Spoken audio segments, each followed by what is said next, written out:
Hey y'all, hey, and welcome back to another video. If you would like to know how I made my canned fried corn, let's go ahead and get started. So I started off with some smoked sausages that I pan fried, and I added some green onions as well as some diced tomatoes.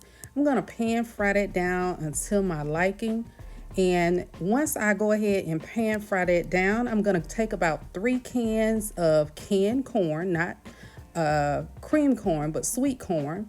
And you're going to make sure you drain all the juice off the corn. You don't want any juice. So once you add that into your pot, add in 1 stick of butter, and you're going to let that cook just a little bit. While it's cooking, then you're going to go in and add your salt as well as your sugar. I didn't add any pepper. If you want to add pepper, you can, but I just took that one out. I didn't add any pepper. Now I'm going to keep tossing that until it's completely fried the way I like it, and I'm going to show you guys what it's looking like.